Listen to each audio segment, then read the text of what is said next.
台南市议会伫第3届第8次的临时会，由议员蔡玉辉提案，制定台南市外送平台业者管理自治条例草案。上午伫明治艺术中心来召开第1次的公听会，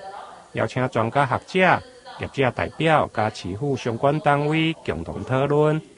会中主要针对外送员甲外送平台的关系，到底是承揽或者是雇佣的劳动关系，充分来表达意见。到底因的关系是雇佣关系还是承揽关系，我也搞不清楚。第三个是讲因遮辛苦，你打拼，你走业务的时阵速度遮紧，因有保障无啊？他说因公司因的关系，假设是承揽关系的时阵，他们更应该公司给因一个保障，啊无等你辛苦过3顿的时阵，若保险金的不够。因走税顺便去赔对方，啊，家己发生代志，伊家己要保障家己。这个外送平台跟外送员之间，双方面他们都喜欢签承揽契约，因为承揽契约对外送员来讲，它的条件是好一点啊，它条件要比那个签那个雇佣契约的或者劳动契约的条件要好。所以，一般外送员自己本人呢也喜欢签这个契约啊，所以有雇佣关系非常少。所以，如果说是我们讲的是承揽契约的话，这个里边就没有雇主跟受雇者之间的关系了。会中公部门认为，目前中央已经有针对外送作业的法令规范，到底地方是不是佫需要制定自治条例？有2种的讲法。不过，议员强调，保障的是外送员的权益。尤其是发生意外时，是受保险的理赔等。目前中央的规定，它其实已经有相关的制定了。在108年的时候，它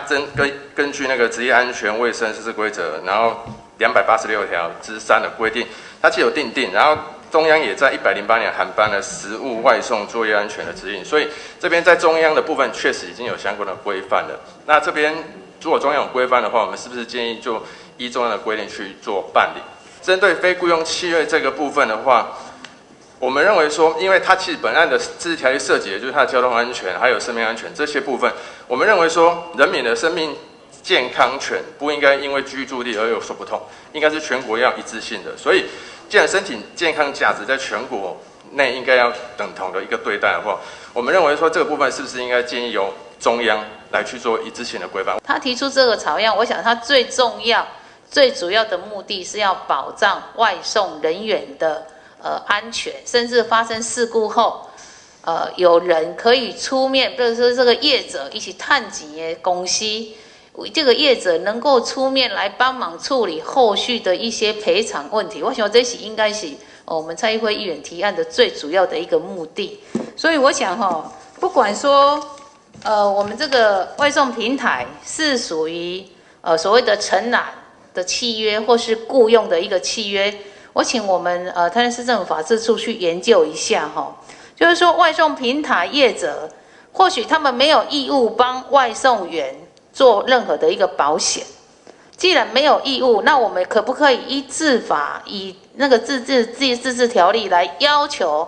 外送平台业者一定要帮外送员做额外的一个保险？台南市外送平台业者管理自治条例草案总共有17条，包括对外送员的权益保障、外送平台食品安全卫生的管理、